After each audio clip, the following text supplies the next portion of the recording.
So hello everyone, this is Hitesh भैया। कैसे हैं आप लोग और कैसी चल रही है आपकी बोर्ड एग्जाम की तैयारी। तो फाइनली लेकर के आ चुके हैं एक ऐसी वीडियो जिस वीडियो को बहुत सारे स्टूडेंट्स का इंतजार होता है बोर्ड एग्जाम से पहले कि मुझे एक ऐसी वीडियो मिले जिस वीडियो को देखने के बाद इंग्लिश का जो डाउट है वो पूरी तरीके से समाप्त हो जाए। मतलब इस वीडियो को वह स्टूडेंट्स देख सकते हैं जिन्होंने इंग्लिश में अभी तक कुछ भी नहीं पढ़ा है। मतलब आप ये समझ सकते हो कि इंग्लिश का पेपर आपको 5 से 6 दिनों के बाद होने वाला है। आपका इंग्लिश का पेपर कभी भी होने वाला है। अगर आपका इंग्लिश का पेपर कल लगा हुआ है, परसों लगा हुआ है या फिर 1 से 2 दिन बाद भी लगा हुआ है तो ये वीडियो आपके लिए बहुत ज़्यादा इंपॉर्टेंट है। देखिए, इस वीडियो के अंदर मैं आपको बताने वाला हूं, पहले ही बता देता हूं कि इंग्लिश में आप लोग पास कैसे हो सकते हो। और मेरे पास कराने का मतलब ये नहीं है कि मैं आपको बता दूंगा चलिए ये हमारे पास आ गया मॉडल पेपर, मैं आपको बता देता हूं कि आप लोगों को क्या करना है कि यहाँ से सारी चीज़ें नोट कर लेनी और पेपर में लिख देनी है। ऐसा मैं कोई तरीका नहीं बताने वाला हूँ। देखो, अगर आपने जेन्युइन तरीके से इस वीडियो में बताए गए मेथड को अप्लाई किया 2026 में जो आपका इंग्लिश का पेपर होने वाला है, अगर आपके पास 1 घंटे का समय, सॉरी 1 दिन का भी अगर आपके पास समय है तो मैं गारंटी के साथ कह सकता हूँ अगर आप क्लास 10th इंग्लिश के स्टूडेंट हो, मतलब अगर आप क्लास 10th के स्टूडेंट हो तो आप 70 में ईजिली 50 प्लस स्कोर कर सकते हो। जिस तरीके से मैं बताऊंगा अगर आपने वह तरीका अप्लाई किया, ठीक है। और अगर आप क्लास 12th के स्टूडेंट हो तो आप इजीली 100 में 70 प्लस स्कोर कर सकते हो। देखो, बहुत आसान होता है क्लास 10th और क्लास 12th, बस आप लोगों को समझना होता है कि मुझे चीज़ें कैसे करनी है, ठीक है। तो आज की वीडियो आप लोग कंप्लीट देख लीजिएगा। मेरी गारंटी है अगर आपके पास 1 दिन, 2 दिन, 3 दिन, 4 दिन, आपके एग्जाम के कितने भी दिन बचे हुए हैं ना, तो ये वीडियो आपको पूरी देखनी है, ठीक है। गारंटी के साथ कह रहा हूँ। यहाँ पर मैं आपको दिखा भी देता हूँ कि मैं किस तरीके से आज की इस वीडियो में आपको मैं सारी चीज़ें बताने वाला हूँ, ठीक है। देखिए स्टूडेंट्स, मैं आपको टोटल 2 तरीके बताने वाला हूं कि आपको अलग अलग तरीके से आप कैसे कह सकते हो कि इंग्लिश में आप बेहतर स्कोर एग्जाम में कैसे कर सकते हो, ठीक है। और ये सारी चीज़ें प्रैक्टिकल हैं, ये कुछ ऐसे नहीं कि मुझे जो भी समझ में आया, मन में आया, मैंने लिख दिया, ठीक है। सारी चीज़ें प्रैक्टिकल हैं। अगर आपने चीज़ें अप्लाई की बोर्ड एग्जाम से पहले, मेरी गारंटी है कि आपका स्कोर बेहतर आने वाला है, ठीक है। तो देखो, सबसे पहला तरीका हमारा ये रहा, मैं आपको अभी बताऊँगा इसको, ठीक है। और इसके बाद हमारा दूसरा तरीका ये रहा। तो सबसे पहले हम बात करेंगे अपने दूसरे तरीके के बारे में, ठीक है। जो हमारा दूसरा तरीका होगा इसके बारे में मैं बात करूंगा सबसे पहले, है ना। तो देखिए, सबसे पहले अगर मैं बात करता हूं, आपके पास 1 दिन, 2 दिन, 3 दिन, 4 दिन, अगर आपके पास कितने भी दिन बचे हुए हैं ना, मिनिमम 4 दिन, कम से कम 1 दिन अगर आपके पास बचे हुए हैं ना, तो आपको दूसरा तरीका अप्लाई करना है। बिल्कुल कुछ भी सोचना ही नहीं है। देखो, सबसे पहले आपको क्या करना है प्यारे साथियों, सबसे पहला काम आपको करना है कि आपको कोई भी एक इंग्लिश का मॉडल पेपर कह लो या तो आपको कह लो वायरल पेपर जो इस टाइम प्रेजेंट टाइम में यूट्यूब पर आपको मिल जाते हैं, ठीक है। तो आपको क्या करना है, आपको कोई भी एक मॉडल पेपर उठा लेना है। उठा लेने का मतलब उसका पीडीएफ आपके पास होना चाहिए, इसके बाद स्टूडेंट्स आपको क्या करना है, कुछ इस तरीके से कोई एक कागज, आपको एक पेज आपको ले लेना है, ठीक है। फॉर एग्जांपल देखिए, आपको कुछ इस तरीके से एक पेज ले लेना है, ठीक है। इस तरीके से कुछ आपको एक पेज ले लेना है और आपको क्या करना है स्टूडेंट्स, सबसे पहला आपको काम करना है कि जितने भी आपके टॉपिक हैं जो कि आपके इंग्लिश के पेपर में आने वाले हैं, उन सभी टॉपिक्स को आपको क्या करना है कि आपको एक टॉपिक उसी पेज में लिख लेना है। फॉर एग्जांपल के लिए मैंने ये पेज लिया और इस पेज में मैंने क्या किया, अपने सारे टॉपिक लिख दिए जहां से हमारे क्वेश्चन पेपर में क्वेश्चंस आने वाले हैं। एग्जाम्पल के लिए मेरे पास ये मॉडल पेपर आ गया है। अब हर एक टॉपिक में देखूंगा हमारे पेपर में क्या क्या आने वाला है। मुझे मिला अनसीन पैसेज, ठीक है। इसके बाद देखो, मुझे एमसीक्यू के सारे क्वेश्चन तो आपको हटा ही देने हैं। एमसीक्यू के सारे क्वेश्चंस आपको मैं बताऊंगा एमसीक्यू में आपको क्या करना है, ठीक है। देखो, आपको आ जाना है यहाँ पर सेक्शन बी में, जो आपका सेक्शन बी होने वाला है इसमें आपको आ जाना है। तो सबसे पहले आपको जो क्वेश्चन देखने को मिलेगा वो आपका होगा अनसीन पैसेज का, ठीक है। तो आपको अनसीन पैसेज नोट कर लेना है, ठीक है। इसके बाद देखो, आपको जो दूसरा क्वेश्चन आपके पेपर में आने वाला है वह आपका होगा एप्लीकेशन का, ठीक है। एप्लीकेशन का या तो लेटर का, तो ये टॉपिक नोट कर लेना, ठीक है। ऐसे करके ग्रामर सेक्शन भी आएगा, ठीक है। ऐसे आपका लिटरेचर सेक्शन भी आएगा। तो देखिए, ये सारे आपके टॉपिक जो हैं प्यारे साथियों, ये सारे टॉपिक आपके आते हैं। तो ये सारे टॉपिक आपको क्या करने हैं, नोट कर लेने। पहला टॉपिक है अनसीन पैसेज, दूसरा टॉपिक है एप्लीकेशन, तीसरा है एसे, चौथा है प्रोज का एक स्टैंजा आता है, पांचवा है पोएट्री का एक स्टैंजा आता है और छठा पोयम आती है, सातवां हमारा सेंट्रल आइडिया आता है। तो ये 7 टॉपिक आपको सबसे पहले नोट कर लेने हैं, ठीक है। अब देखिए मैं आपको बताता हूं कि जब आप ये सारे टॉपिक अपने पेज में नोट कर लेना, तब आपको क्या करना है। मोस्ट इंपॉर्टेंट चीज़ अब मैं आपको बताने वाला हूं, ठीक है। देखिए अभी आपके पास केवल और केवल एक दिन है और एक दिन के अंदर अपनी आपको पूरी की पूरी इंग्लिश फिनिश करनी है।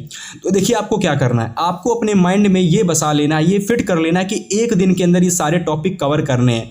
तो आपको क्या करना है, हर एक टॉपिक की आपको यूट्यूब से वीडियो देखनी है कि इसमें कौन सी ट्रिक लगाएं, अनसीन पैसेज को सॉल्व कैसे करें, एप्लीकेशन में क्या ट्रिक लगाएं, ऐसे सॉल्व करने की ट्रिक, प्रोज में स्टैंजा सॉल्व करने की ट्रिक, ऐसे करके आपको यूट्यूब पर बहुत सारी वीडियोस मिल जाएंगी, बहुत सारी वीडियोस। तो जो भी आपको वीडियोस अच्छी लगती हैं, जो भी आपको वीडियो क्लास पसंद आती है ना, उस क्लास को आपको देख लेना है।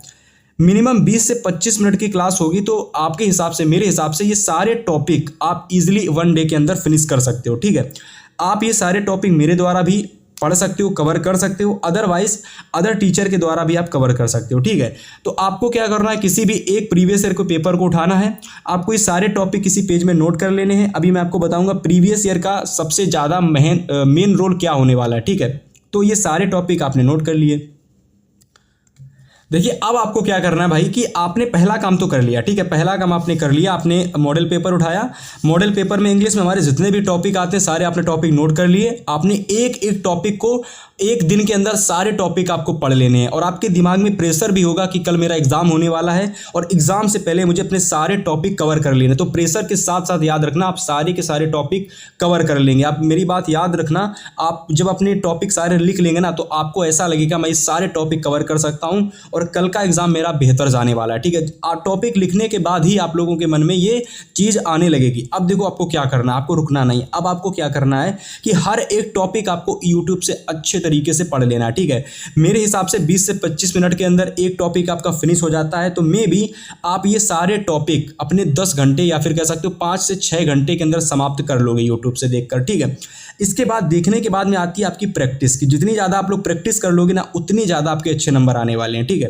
तो देखिए सबसे पहले आपको क्या करना है कि अब आपको यहाँ से फिर से मॉडल पेपर कह लो या तो प्रीवियस ईयर पेपर आपको उठा लेना है। अब प्रीवियस ईयर अगर आप पेपर उठाएंगे, मतलब पिछले साल का अगर आप क्वेश्चन पेपर उठाएंगे, तो आप उठाएंगे 2025 का क्वेश्चन पेपर, है ना।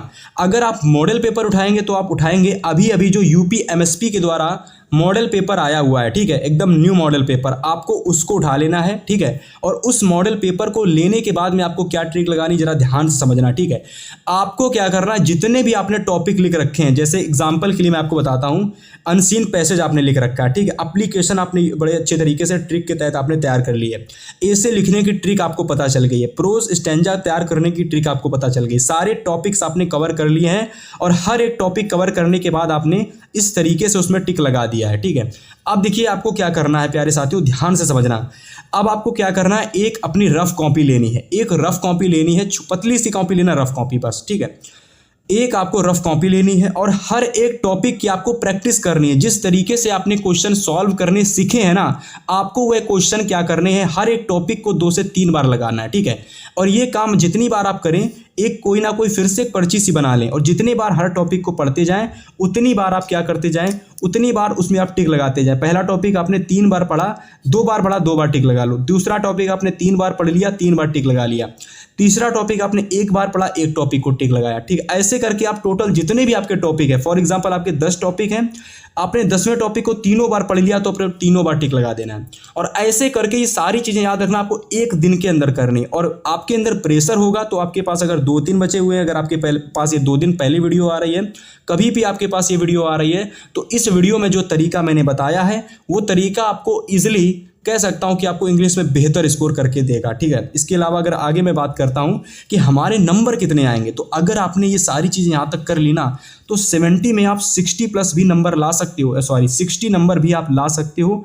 इस बात को याद रख लेना अगर आपने ये चीज़ें अप्लाई की, ठीक है। और मेरी बात याद रखना, अगर आपके पास जितने भी दिन कम बचते हैं ना, उतना ज़्यादा प्रेशर होता है। और जब प्रेशर में कोई व्यक्ति होता है तो याद रखना कोई भी चीज़ उसके लिए मुमकिन नहीं लगती है, ऐसा लगता है वो सब कुछ कर सकता है। तो याद रखना अगर आपके पास प्रेशर है तो प्रेशर के साथ साथ मैंने एक तरीका भी बताया है, और अगर आप वह तरीका अप्लाई करते हो तो डेफिनेटली यू विल अचीव, ठीक है। आप जरूर अचीव कर सकते हो और आप जरूर इंग्लिश में बेहतर स्कोर कर सकते हो, ठीक है। तो इतना कर लेने के बाद में हमारा जो दूसरा तरीका है वो हमारा समाप्त हो जाएगा। ठीक है, मतलब अब यहाँ से आप लोग कह सकते हो कि थोड़ा सा आपको काम करना पड़ेगा, परंतु आपके नंबर 100% बेहतर आएंगे। क्लास 10th में हो तो मेरी गारंटी है आप 70 में 50 से ज़्यादा नंबर ले आओगे। क्लास 12th में हो तो 100 में 70 से ज़्यादा नंबर ले आओगे। ठीक है, अब चलो मैं आपको बताने वाला हूँ ऐसा तरीका कि हमारा जो दूसरा तरीका है। ठीक है, मतलब अब हम अपने दूसरे तरीके के बारे में बात करेंगे जिसको मैंने पहला तरीका बना रखा है। ठीक है, अब ये एक ऐसा तरीका है कि आपके पास कह लो बिल्कुल भी समय नहीं बचा हुआ है, मतलब आप ये वीडियो पेपर से कुछ समय पहले देख रहे हो, या फिर अगर आपको ऐसा लगता है कि ये भी तरीका मैं जानना चाहता हूँ तो आप डेफिनेटली इसको भी जान लेना, क्योंकि बहुत इंपॉर्टेंट चीज़ है।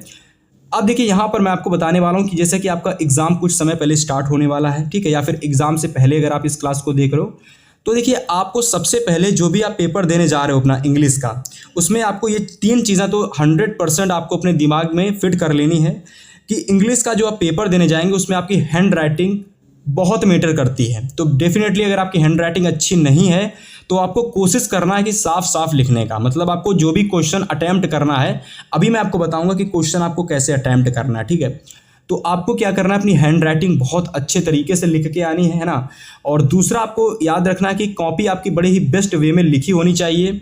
जैसे कि तो बेस्ट वे में कहने का मतलब ये है जो आपकी कॉपी है कुछ इस तरीके से आपको लिख के आनी है। ठीक है, चलो मैंने मान लीजिए थोड़ी ज़्यादा ही अच्छे तरीके से कॉपी लिख रखी है, पर आपको टेंशन नहीं लेना है, आपको भी प्रयास करना है कुछ इस तरीके से कॉपी लिखने का। ठीक है, आपको प्रयास करना है कि आप कुछ इस तरीके से बोर्ड एग्जाम में कॉपी लिख के आएँ ताकि एग्जामिनर आपकी कॉपी को ज़्यादा ना चेक करे। ठीक है, क्योंकि होता ऐसा है कि जब आप अपनी कॉपी अच्छे तरीके से लिखते हो तो एग्जामिनर पर एक अच्छा इंप्रेशन पड़ता है। ठीक है, उसे ऐसा लगता है कि एक पढ़ने वाला छात्र है और बेहद अच्छे तरीके से आपको वो हर एक क्वेश्चन को नहीं चेक करता है। ठीक है, और वो आपकी कॉपी बहुत कम समय में चेक कर देता है। तो आपको अपनी कॉपी को बहुत अच्छे तरीके से मार्कर वगैरह लगा के आपको चीज़ें लिखनी है। ठीक है, इस तरीके से आपको कॉपी लिखना है। ठीक है ना, ये कॉपी आप देख लो, इसी तरीके से आपको कॉपी लिख के आना है ना। अब देखिए मैं आपको जो तरीका बता रहा था वो तरीका ये था भाई कि आपको हैंड राइटिंग अपनी बेस्ट तरीके से लिखनी है, कॉपी आपको बहुत अच्छे वे में लिख के आनी है और आपको एवरी क्वेश्चंस को लिख के आना, अटेम्प्ट करके आना है। ठीक है, अब देखिए मैं आपको बताने वाला हूँ कि आपको पहले तरीके में जो मेन चीज़ क्या करनी है। देखिए सबसे पहले आपको जितने भी आपके MCQ आते हैं, ठीक है, जितने भी आपके MCQ आते हैं, अभी मैं आपको तरीका बताऊंगा। MCQ में केवल एक तरीका, बस उस तरीके को अप्लाई कर लेना।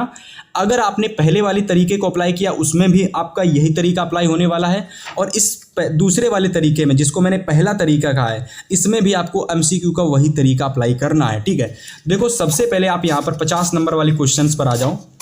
हमारे 50 नंबर वाले क्वेश्चन में सबसे पहले आपको आ जाना है अपने रीडिंग सेक्शन यानी अनसीन पैसेज पर। ठीक है, अपने पैसेज वाले सेक्शन में आ जाना है। तो आपको स्टूडेंट सबसे पहले यहाँ पर अपने जितने भी क्वेश्चंस हैं उनको देखना है और आपको क्या करना है, अपने पहले प्रश्न में आ जाना है। तो सबसे पहला हमारा प्रश्न फॉर एग्जांपल दे रखा है, what was lead to the disintegration of the joint family. अब देखो यहाँ पर आप जब क्वेश्चन पढ़ते हो ना तो याद रखना क्वेश्चन पढ़ते ही आपको 2 से 3 कीवर्ड ढूंढने हैं। फॉर एग्जाम्पल के लिए मुझे जॉइंट फैमिली एक कीवर्ड मिल गया, दूसरा मुझे डिस्टिंग्रेशन एक कीवर्ड मिल गया। अब मुझे क्या करना, ये दोनों के दोनों कीवर्ड मुझे इस पूरे पैसेज में जा करके ढूंढने हैं। अब देखो मैं क्या करूँगा, ये दोनों के दोनों कीवर्ड इस पैसेज में जा करके मैं देखता हूँ कि कहाँ पर ही हमारे दे रखे हैं पैसेज में। ठीक है, तो सबसे पहला हमारा जो कीवर्ड हमने ढूंढा था वह हमारा था जॉइंट फैमिली। तो देखो जॉइंट फैमिली हमें यहाँ पर मिल चुका है। ठीक है, तो जॉइंट फैमिली हमें यहाँ पर मिल चुका है। इसके अलावा एक और कीवर्ड था डिस्टिंग्रेशन। ठीक है, डिस्टिंग्रेशन, तो इसको भी देख लेते हैं। अगर ये भी मिल जाता तो और अच्छी बात है, वरना हम इसी से देखेंगे और फिर पढ़ना प्रारंभ करेंगे। ठीक है, तो यहाँ पर अगर आप देखोगे कि the joint family system has disintegrated giving rise to the nuclear family system. ठीक है, तो आपको अब यहाँ पर देखिए ध्यान से समझने का प्रयास करना कि आपको यहाँ पर एक ये कीवर्ड मिल गया और आपको ये दूसरा वाला पहला वाला तो मिल ही रखा था। ठीक है, दोनों के दोनों जब आपको कीवर्ड मिल जाएं, आपने कितने भी कीवर्ड ढूंढे हो क्वेश्चन में, जब आपको वो सारे कीवर्ड मिल जाएं, अगर आपने एक ढूंढा, अगर आपको एक मिल गया है तो मतलब आपको क्वेश्चन आपको मिलने वाला है। तो अब मैं क्या करूंगा कि अब इस पूरे पैसेज को दोबारा पढ़ूंगा। देखो, in India the joint family system has been in existence accident times, however with the passage of times the joint family system has disintegrated giving rise to the nuclear family system। अब जब इतना पढ़ देने के बाद में आपको क्या करना है कि अब आपको अपने क्वेश्चन को दोबारा पढ़ना है। क्वेश्चन में दे रखा था कि what was lead to the disintegration of the joint family, मतलब लीड कौन करता है डिस्टिंग्रेशन की जॉइंट फैमिली को। तो यहाँ पर देखो आपको आंसर में यहाँ पर पता चल रहा है the joint family system has disintegrated giving to rise to the nuclear familiar system. तो मुझे क्या करना है, अपना जो आंसर है ना मुझे कहीं यहाँ से स्टार्ट करना। The joint family system has been in existence ancient times, ठीक है, however with the passage of time. तो यहाँ से लगा करके मुझे अपना आंसर यहाँ तक पूरा अपने क्वेश्चन में पुट कर देना। और इस तरीके से आपको अपने सब पैसेज वाले क्वेश्चन में आपको हर एक क्वेश्चन में कीवर्ड ढूंढ लेने। इसमें आपको न्यूक्लियर फैमिली मिल गया, इसमें भी आपको देखो जॉइंट फैमिली और डिफरेंस बिटवीन मिल गया, मतलब आपको न्यूक्लियर फैमिली और जॉइंट फैमिली के बीच में आपको अपना कह सकते हो कि आपको डिफरेंस बताना। तो ये दोनों आपको कीवर्ड जहाँ मिल जाए और जहाँ पर आपको डिफरेंस करके एक कीवर्ड और मिल जाए तो बस आपको वहीं से अपना आंसर लिख देना है। ऐसे ही देखिए तीसरा क्वेश्चन है which family system is considered more suitable, what does the younger generation need to decide. ठीक है, अब देखो यहाँ पर आपको जैसे कि मैं बात करता हूँ आपको 2 से 3 कीवर्ड ढूंढने हैं। जैसे कि पहला कीवर्ड आपका हो जाता है द यंगर जनरेशन, ठीक है। दूसरा जो हमारा कीवर्ड हो जाता है कि family system is a considered more suitable, ठीक है, मोर सूटेबल, क्या family system is a considered the most suitable. अब देखो मुझे मोर सूटेबल और मोस्ट सूटेबल में अंतर नहीं देखना है, मुझे बस देखना है कि मोर सूटेबल और यंगर जनरेशन कहाँ दे रखा है। अगर इस पैसेज में मुझे कहीं दिख जाता है तो वहीं से मैं क्या करूँगा, अपने आंसर को निकालने का प्रयास करूँगा, ठीक है। और याद रखना 3 क्वेश्चन, मतलब 2 क्वेश्चन तो ऐसे, 3 क्वेश्चन तो आपको इस तरीके से मिलेंगे, लेकिन एक क्वेश्चन जो आपको पैसेज में देखने को मिलेगा वह आपका क्वेश्चन होगा मीनिंग वाला, ठीक है, मीनिंग वाला क्वेश्चन होगा। अब ये मीनिंग वाला क्वेश्चन कैसा मैं आपको बताता हूँ। देखो पैसेज में क्या होता है कि एक मीनिंग आपसे दे देगा और कहेगा इसके मीन्स बताइएगा, इसका एंटोनेम्स बताइएगा, इसका सिनोनेम्स बताइएगा, मतलब अलग अलग तरीके से क्वेश्चन पूछ सकता है। एंटोनेम्स पूछ सकता है, सिनोनेम्स पूछ सकता है, आपसे मीन्स कह देगा इसका अपोजिट बताइए। तो लगभग आपसे हर तरीके से क्वेश्चन पूछ सकता है, पर आपको ये क्वेश्चन हो सकता हो ना याद आए। तो ऐसी कंडीशन में इस क्वेश्चन को आपको क्या करना है, अगर आपको आता है तो कर देना, वरना इस क्वेश्चन का आप छोड़ाना। तो 1 नंबर आपको यहाँ से कट जाएगा, परंतु 2 नंबर ये, 2 नंबर ये और 2 नंबर ये, 6 नंबर आपको यहाँ से मिल जाएंगे, है ना। अगर आपको सही उत्तर आता तभी आप लिखना, गलत मत लिखना, याद रखना, ठीक है। इसके बाद आता है आपका राइटिंग सेक्शन। अब देखो राइटिंग सेक्शन जो आता है इसमें आपको लिखनी पड़ती है अप्लीकेशन और लेटर, लेटर लिखना पड़ता है और एप्लीकेशन लिखना पड़ता है, ठीक है। तो मेरे हिसाब से अगर आप लोग इंग्लिश में चाहते हो कि मेरे अच्छे नंबर आएँ और हम कुछ पढ़ के भी ना जाएं, तो हमेशा याद कोशिश करना कि आप एप्लीकेशन लिखने का प्रयास करना, क्योंकि एप्लीकेशन आसान होती है और आप स्टार्टिंग से एप्लीकेशन, मतलब आप लोग कह सकते हो कि पीजी क्लास कह लो या फिर क्लास फर्स्ट से आप एप्लीकेशन तैयार करते चले आ रहे हो, तो एप्लीकेशन लिखने का प्रयास करना, ठीक है। तो एप्लीकेशन कैसे लिखना है मैं आपको डिस्क्रिप्शन में मैं आपको वीडियो प्रोवाइड कर दूंगा, वहाँ से आप मात्र 10 मिनट की वीडियो को देख करके एप्लीकेशन लिखना सीख सकते हो, ठीक है। इसके बाद देखो आगे आता है जो आपका अगला टॉपिक होता है तीसरा नंबर ये, इसमें आपको आता है एक पैराग्राफ। देखो पैराग्राफ आता है और अथवा मैं आपको दिखा देता हूँ एक आर्टिकल लिखने के लिए आता है। तो मेरे हिसाब से प्यारे साथियों आपको पैराग्राफ लिखना है। पैराग्राफ जो होता है ये बिल्कुल सेम टू सेम जो आपके पेपर में पहले ए से आता था ना, सेम उसी तरीके से होता है। अब देखो पैराग्राफ में भी आपको हिंट दिए जाते हैं और यहाँ पर आर्टिकल में भी आपको हिंट दिए जाते हैं, परंतु आपको अगर पैराग्राफ लिखोगे ना तो यहाँ पर आपको आसानी रहेगी, क्योंकि इसमें आपको सरल शब्दों का इस्तेमाल कर सकते हो। जैसे कि पैराग्राफ आपको लिखना था किस पर, माई फेवरेट बुक पर आपको पैराग्राफ लिखना था, ठीक है। तो देखो यहाँ पर माई फेवरेट बुक पर जब आप पैराग्राफ लिखना प्रारंभ करोगे ना तो name of the book and the author, किसी भी एक बुक के ऑथर और उसका नेम लिख सकते हो, ठीक है। Theme of the book, book के थीम लिख सकते हो, मतलब आपको अपनी भाषा में जिस भी बुक के बारे में पता हो, क्लास 10th की या फिर किसी भी बुक के बारे में आपको कुछ भी पता है, आपको उसके बारे में सारे पॉइंट्स में बना करके लिख देना है। कंक्लूजन में आप लोग याद रखना कि कंक्लूजन में आप वो चीज़ लिखना जिससे आपको अर्थ निकल रहा हो। फॉर एग्जाम्पल के लिए आपको क्या करना है कि कंक्लूजन में यहाँ से लगा करके, अगर आपको कुछ भी नहीं आता है ना तो मैं आपको तरीका बताता हूँ। देखो ऐसे को लिखने का बेस्ट तरीका होता है आपको पैसेज में से चीज़ें उठा लेनी है, पैसेज में से आपको चीज़ें उठा लेनी है। आपको कोई भी एक पैसेज उठाना है यहाँ से यहाँ तक। याद रखना कि न्यूक्लियर फैमिली वगैरह ये सारी चीज़ें मत लिखना, आपको कोई एक पैसेज उठा लेना है, ठीक है। और आपको क्या करना है कि हर एक पैसेज में ये सारे पॉइंट्स में आपको लिख देना है, ठीक है। कंक्लूजन में आपको क्या लिख देना है, तो कंक्लूजन में आपको माय फेवरेट बुक, हर जगह आपको देखिए एक शब्द का इस्तेमाल करना, my favourite book, my favourite book, ठीक है। और इस तरीके से आपको लगभग हर एक पैसेज, मतलब हर एक जब आप पॉइंट लिखोगे वहाँ पर आपको इस्तेमाल करना है। और कोई भी एक बुक याद रख लेना, उस बुक का आपको नाम याद रख लेना है। और कोई भी एक ऑथर, मतलब किसी भी ऑथर का आपको नाम याद कर देना, जरूरी नहीं जो उस बुक के ऑथर हो उनका ही नाम लिखना, आप किसी भी ऑथर का नाम लिख देना। परंतु जो मेन तरीका हमको इस पूरे पैराग्राफ को करने का है वो हमारा पैसेज है। तो पैसेज से आप लोग क्या करोगे, हर एक पैराग्राफ उठा लेना और उसमें सारे पॉइंट्स को आप लोग लिख देना। मान लीजिए आपने पहला पॉइंट लिखा तो आपने ये कर दिया, ये पूरा को लिख दिया। दूसरे पॉइंट में आपने ये पूरा लिख दिया। तीसरे पॉइंट में आपने ये पूरा लिख दिया। चौथे पॉइंट में आपने ये पूरा लिख दिया। पाँचवें में आपने ये पूरा लिख दिया। तो ऐसे करके आप लोग यहाँ पर कह सकते हो अपना ऐसे कंप्लीट कर सकते हो। इसके बाद देखो आता है ग्रामर सेक्शन। देखो ग्रामर सेक्शन याद रखना कि ग्रामर सेक्शन में चीज़ें आप जब सही करोगे तभी आपको पूरे में पूरे नंबर मिलेंगे। तो इसलिए मैं आपसे कहना चाहता हूँ, मैंने एक 10 मिनट की वीडियो बना रखी है, ठीक है। 10 मिनट की मैंने एक वीडियो बना रखी है। अगर अभी नहीं बनी होगी तो कुछ समय बाद में बना दूंगा, वरना आपको डिस्क्रिप्शन में अगर बनी होगी तो मैं आपको प्रोवाइड जरूर कर दूंगा। तो ग्रामर सेक्शन को आप लोग ट्रिक के तहत बना करके कैसे करके आओगे और आपको बिल्कुल सही नंबर मिलेंगे। क्योंकि अगर आपने ग्रामर सेक्शन में कोई चीज़ गलत लिखी ना, इधर से उधर करके लिखी, तो आपको वैसे भी नंबर कटना है। तो समय आपको बर्बाद नहीं करना है। मैंने एक 10 मिनट की वीडियो बना रखी है, आपको ग्रामर सेक्शन में पूरे में पूरे वो वीडियो नंबर दिला देगी, ठीक है। तो इसमें आपको direct, indirect, active voice, passive voice, punctuation आता है और आपका ट्रांसलेशन आता है। आपके सारे नंबर आपके यहाँ से पक्के हो जाएंगे मात्र 10 मिनट की वीडियो में, ठीक है, मात्र 10 मिनट की वीडियो में। तो ग्रामर सेक्शन भी हो गया। इसके बाद देखो आपके पेपर में आता है लिटरेचर सेक्शन। लिटरेचर सेक्शन आता है। अगर मैं लिटरेचर सेक्शन की बात करता हूँ तो देखो यहाँ पर सबसे पहले तो हमारे प्रोज के, अगर मैं बात करता हूँ लिटरेचर सेक्शन की, तो देखो लिटरेचर सेक्शन के सबसे पहले प्रोज आती है। और प्रोज में हमारे आते हैं लॉन्ग और हमारे आते हैं शॉर्ट। तो लॉन्ग और शॉर्ट जो प्रोज के आते हैं, इनको करने के लिए मैं आपको एक तरीका बताता हूं कि आपको क्या करना है कि कोई भी अगर आप लॉन्ग लिख रहे हो, कोई भी आप शॉर्ट लिख रहे हो, तो याद रखना कि आप लोग क्या करना कि यहाँ पर आपको मैं दिखाता हूँ। अब आपको आ जाना है आगे, सबसे आगे आपको आ जाना है। और सबसे आगे जब आप आ जाओगे ना, तो यहाँ पर आपको सबसे पहले एक पैसेज मिलेगा। स्टार्टिंग में MCQ वाला एक पैसेज मिलेगा। तो जो आपको MCQ वाला पैसेज होता है ना, इस MCQ वाले पैसेज से आपको अपना शॉर्ट और लॉन्ग आंसर बना करके लिख देना है। कोई भी 2 से 3 4 लाइनें उठा लेना और उनसे क्या करना, अपने शॉर्ट और लॉन्ग आंसर प्रोज वाले बना लेना, ठीक है।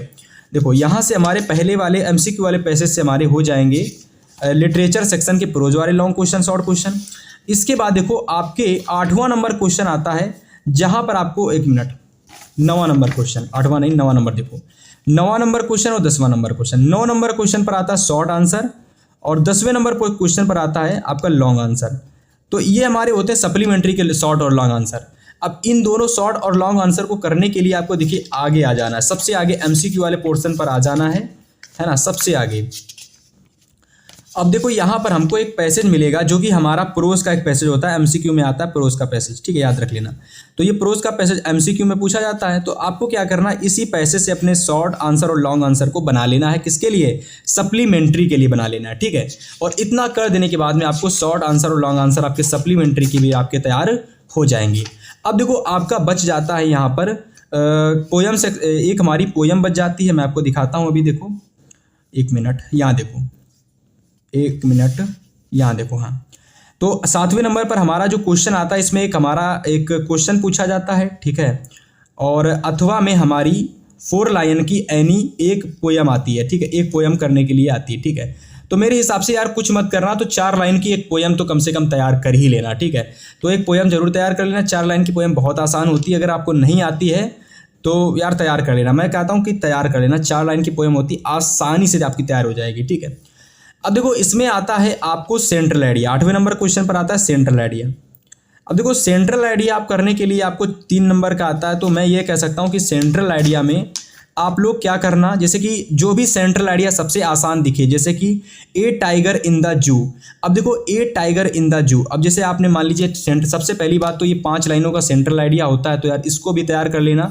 ए टाइगर इन द जू का तैयार कर लेना, और अगर आपको हो सके तो यार ट्रीज का तैयार कर लेना। पर अगर आप दोनों नहीं तैयार करना चाहते तो तरीका समझो। देखो आपने जू के बारे में पढ़ रखा है। जू का मतलब होता है एक चिड़ियाघर, ठीक है। जू का मतलब क्या होता है? चिड़ियाघर। तो आपने जो भी आपके आसपास चिड़ियाघर होते हैं उसके बारे में आपने बचपन से पढ़ा होगा। तो आपको क्या करना है, उसके बारे में लिख देना है कि आपके जो जू होता है उसमें हमारे ये एनिमल्स एनी अदर बहुत सारे एनिमल्स पाए जाते हैं और उनकी खूबियों को आपको लिख देना है। और इस तरीके से आपका सेंट्रल आइडिया 5 से 8 लाइनों का सेंट्रल आइडिया आपको बना के लिख देना है। जैसे कि ट्रीज के बारे में आपको पता है तो ट्रीज के बारे में आपको लिख देना है। फायर एंड आइस, फायर का मतलब होता है आपकी आग और आइस का मतलब होता है बर्फ यानी ठंडा। तो फायर एंड आइस के बारे में जो भी चीज़ें आपको पता है आपको बना के लिख देनी है, ठीक है। तो इस तरीके से आपका सेंट्रल आइडिया यहाँ कंप्लीट हो जाएगा। और जो हमारा जो दूसरा तरीका था ये मेनली ऐसा तरीका था जिस पहला ही मान सकते हो, पर मैं इसको दूसरा कह रहा हूँ। तो आप इस तरीके को कुछ इस तरीके से समझ सकते हो कि ये जो तरीका है ये उनके लिए है जो बोर्ड मतलब पेपर के कुछ समय पहले ये वीडियो को देख रहे हैं, मतलब कुछ समय पहले देने वाले हैं, वे इस दूसरे वाले तरीके को अप्लाई करेंगे। वरना आप सभी लोगों के लिए तरीका नंबर पहला ही बहुत अच्छा तरीका है। इसको आप इंग्लिश में अप्लाई करना दूसरे वाले तरीके को, जिसको मैंने दूसरा तरीका कहा है, हालांकि ये है हमारा पहला तरीका।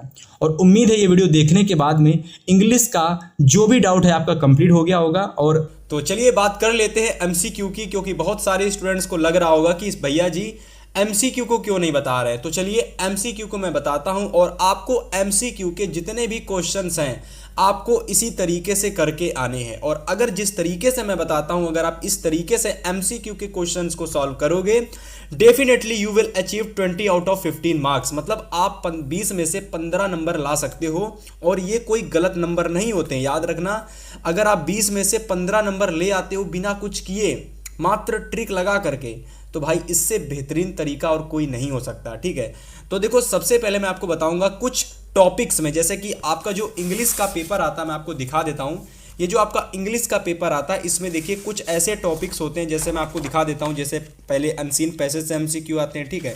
इसके बाद देखो 4 से लगाकर 8 तक की जो क्वेश्चंस आते हैं आपके ग्रामर सेक्शन से आते हैं, ठीक है। इसके बाद अगर मैं आगे बात करता हूं तो देखो 9 से लगाकर 10 तक जो क्वेश्चंस आते हैं वो आपके प्रोज से एक स्टैंजा आता है, वहां से 2 क्वेश्चंस आपके पूछे जाते हैं, ठीक है। ऐसे ही अगर मैं आगे बात करता हूं तो देखिए 11 से लगाकर 13 तक जो क्वेश्चंस आते हैं वो प्रोज के आते हैं, परंतु एक्सरसाइज से क्वेश्चंस आते हैं। तो ऐसे करके आपके बहुत सारे टॉपिक्स हैं। तो देखो मैं आपको बताने वाला हूं कि आपको क्या करना है, 2 तरीके से एमसीक्यू के क्वेश्चंस को सॉल्व करना है। देखो सबसे पहले आपको ट्रिक लगाकर क्वेश्चन को सॉल्व करना है, मतलब कुछ टॉपिक्स में आप लोग कह सकते हो ट्रिक को लगाओगे, ठीक है। परंतु कुछ ऐसे टॉपिक्स हैं जहां पर आपको तुक्का लगाकर काम करना है, मतलब कि आपके मन में आया ये वाला सही होगा चलो इसको टिक लगा देते हैं, आपके मन में आया चलो ये वाला नहीं सही होगा ये वाला टिक लगा देते हैं, ठीक है। तो ऐसे करके कुछ टॉपिक्स में हम लोग तुक्का लगाकर क्वेश्चन को सॉल्व करेंगे, ठीक है, एमसीक्यू वाले। और आपको कह रहा है कुछ क्वेश्चंस में ट्रिक के तहत। तो चलिए बात करते हैं कि कौन से क्वेश्चंस में हम लोग ट्रिक का इस्तेमाल करेंगे। देखो जो अनसीन पैसेज वाले जो प्रश्न हैं, जैसे मैं इस पेपर में आपको दिखाता हूं, इस पेपर में मैं आपको दिखाऊंगा अभी, ठीक है, आगे चल के। इस पेपर में कुछ आपके जो अनसीन पैसेज आता है ना, तो अनसीन पैसेज का जो टॉपिक्स है उसमें आपको ट्रिक लगाकर क्वेश्चंस को सॉल्व करना है। किससे? ट्रिक लगाकर। अभी मैं आपको बताऊंगा ट्रिक के तहत आप अनसीन पैसेज में आपके पेपर में 3 क्वेश्चंस आते हैं और आप 3 में 3 पूरे नंबर ला सकते हो, ठीक है। और अगर इसके बाद मैं प्रोज की स्टैंजा की बात करता हूं तो यहां पर प्यारे साथियों आपसे 2 क्वेश्चंस आते हैं, तो यहां पर भी आप 2 में 2 पूरे नंबर ला सकते हो, ठीक है। इसके बाद देखो ग्रामर के कुछ क्वेश्चंस में, मतलब ग्रामर के लगभग क्वेश्चंस में आप ट्रिक लगाओगे तो मेरे हिसाब से आपके पेपर में आते हैं टोटल 5 क्वेश्चंस, तो आप 5 में से आसानी से 4 नंबर या तो 5 में 5 नंबर पूरे ला सकते हो, ठीक है। और इसी वजह से मैं बता रहा हूं कि आपको कुछ क्वेश्चंस में ट्रिक के तहत क्वेश्चंस को सॉल्व करने हैं और कुछ क्वेश्चंस में आपको तुक्का लगाकर क्वेश्चंस को सॉल्व करना है, ठीक है। तो देखो सबसे पहले मैंने आपको बताया ट्रिक के तहत, फिर आपको मैं बताने वाला हूं तुक्का वाले क्वेश्चंस कौन से होंगे। देखो प्रोज के कुछ एमसीक्यू आते हैं, मतलब प्रोज में लगभग आपके 3 एमसीक्यू आते हैं। तो 3 जो एमसीक्यू पूछे जाते हैं प्यारे साथियों, ये आपके 3 एमसीक्यू होते हैं एक्सरसाइज के, ठीक है। तो ये एक्सरसाइज वाले क्वेश्चंस को आप लोगों को तुक्का लगा करके सॉल्व करना है, अभी मैं आपको बताऊंगा, ठीक है। इसके बाद जो आता है दूसरा कह सकते हो सप्लीमेंट्री में एमसीक्यू, सप्लीमेंट्री में एमसीक्यू, तो ये भी आपके एक्सरसाइज से ही पूछे जाते हैं। तो देखिए एक्सरसाइज से जो एमसीक्यू आते हैं इनमें भी हम लोग कह सकते हो कि तुक्का को लगा करके क्वेश्चंस को सॉल्व करेंगे, ठीक है। इसके बाद में पोएट्री से एक स्टैंजा आता है, तो उसमें भी 2 प्रश्न आते हैं, तो जिसको हम लोग तुक्का लगा करके अभी सॉल्व करेंगे। तो चलिए बात करते हैं, मैं आपको बताने वाला हूं कि अनसीन पैसेज में आप क्या ट्रिक लगाओगे। देखो सबसे पहले यहां पर बात आ जाती है कि अनसीन पैसेज में आपको क्या ट्रिक लगाना है, ठीक है। देखो तो देखो यहाँ पर हमारा जो पहला पॉइंट है वह ये कहता है, पहला पॉइंट कह रहा है कि तुक्का लगाकर करने वाले और ट्रिक लगाकर करने वाले।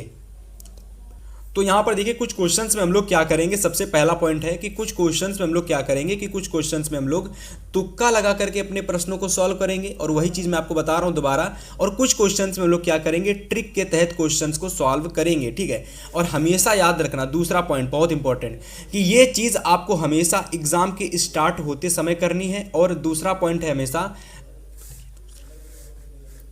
तो देखिए दूसरा पॉइंट जो हमारा है वह यह है कि कुछ क्वेश्चंस में, तो देखिए दूसरा जो हमारा पॉइंट है, ये पॉइंट हमारा ऐसा है कि जब आपके जो क्वेश्चंस होते हैं, जब आप उसमें कह सकते हो कि जब आप किसी, तो उम्मीद है पहले पॉइंट में कुछ क्वेश्चंस आप लोग इस तरीके से कर लोगे पहले वाले पॉइंट से, और दूसरे पॉइंट से कुछ क्वेश्चंस और आप सॉल्व कर लोगे। तो देखिए यहाँ पर हमारे दो पॉइंट्स हैं, जिन दोनों ही पॉइंट्सों से हम अपने सारे के सारे एमसीक्यू करेंगे। अभी मैंने आपको टॉपिक्स बताया कि जहाँ जहाँ से आपके एमसीक्यू आते हैं। अब देखिए मैं आपको बताने वाला हूँ ये दो पॉइंट मोस्ट इंपॉर्टेंट पॉइंट है। तो पहले पॉइंट में हम क्या करेंगे, कुछ क्वेश्चंस को हम लोग तुक्का लगा के सॉल्व करेंगे, और कुछ क्वेश्चंस को हम लोग क्या करेंगे, ट्रिक के तहत सॉल्व करेंगे, ठीक है। जैसे कि मैंने आपको यहाँ पर अभी बताया था, ठीक है, कि आपको कुछ क्वेश्चंस ट्रिक के तहत सॉल्व करने हैं और कुछ क्वेश्चंस आपको तुक्का लगा के सॉल्व करने हैं। अब देखो दूसरा पॉइंट हमारा है कि कुछ क्वेश्चंस हम लोग एग्जाम के स्टार्ट होते समय और एग्जाम के ऐसे समय में जब हमारे क्लास में कह सकते हो टीचर नहीं होंगे, तब हमको एमसीक्यू के क्वेश्चंस अपने ओएमआर में भरने हैं। और ये क्वेश्चंस हम लोग क्या करेंगे, जो भी हमारे क्लास के आसपास जो हमारे स्टूडेंट्स बैठे होते हैं उनसे क्या करना है, अपने क्वेश्चंस को आपको पूछ लेना है। कुछ क्वेश्चंस आपको उन्हें बताना है और कुछ क्वेश्चंस आपको उनसे पूछ लेना है। और ऐसे करके लगभग 5 से 6 क्वेश्चंस आपको यहाँ से कर लेने हैं, और अपने से तुक्का लगा के और ट्रिक लगा के लगभग 15 से 14 क्वेश्चंस आपको कर लेने हैं। तो 5 से 6 क्वेश्चंस आप अपने द्वारा नहीं दूसरे दोस्तों से पूछ के कर लोगे, और 15 क्वेश्चंस आप लोग तुक्का लगा के और ट्रिक लगा के क्वेश्चंस को कर लोगे, ठीक है। और याद रखना, ये जो आपके आसपास के जो स्टूडेंट्स होते हैं ना प्यारे साथियों, ये ऐसे स्टूडेंट्स होते हैं जो कि नए होते हैं। तो याद रखना, इनको एग्जाम से पहले इनसे अच्छे से दोस्ती कर लेना, इनको अपनी मतलब सारी चीज़ें बता देना, कैसा एग्जाम होने वाला है मैं आपको बता दूंगा, आप हमसे बता देना, तो आप उनसे अच्छे तरीके से अपनी दोस्ती बना लेंगे एग्जाम से पहले। हर एक क्वेश्चन मतलब हर एक क्वेश्चन पेपर जब आप होगा उसमें आपको ये सारे क्वेश्चंस आपको ये दोस्त आपको बताएंगे, याद रखना, ठीक है। तो इनसे अच्छे से आपको दोस्ती कर लेनी है, ठीक है। और अगर आप लोगों ने बोर्ड एग्जाम में कॉपी बहुत अच्छे तरीके से लिखी ना, इस तरीके से मैं आपको दिखाता हूँ, कुछ इस तरीके से अगर आपने बोर्ड एग्जाम में कॉपी लिखी ना, तो मेरी गारंटी है कि एग्जामिनर आपकी कॉपी को बहुत कम चेक करेगा और आपको बेहद अच्छे नंबर देने का पूरा प्रयास करेगा, ठीक है। तो उम्मीद है कि इंग्लिश की पास होने वाली यह वीडियो आपको बहुत अच्छी लगी होगी, पसंद आई होगी। अगर वीडियो पसंद आए तो वीडियो को लाइक कर देना, चैनल को कर लेना सब्सक्राइब, क्योंकि इसी तरीके से हर एक सब्जेक्ट, हिंदी, इंग्लिश, मैथ, मतलब इंग्लिश तो हो ही चुका है, हिंदी, साइंस, सामाजिक विज्ञान और क्लास 12 के जितने भी सब्जेक्ट हैं सभी के मैं वीडियो प्रोवाइड करा दूंगा। आप लोगों को चैनल को सब्सक्राइब करके रख लेना। मिलेंगे आपसे हम नेक्स्ट वीडियो में, तब तक के लिए गुड बाय।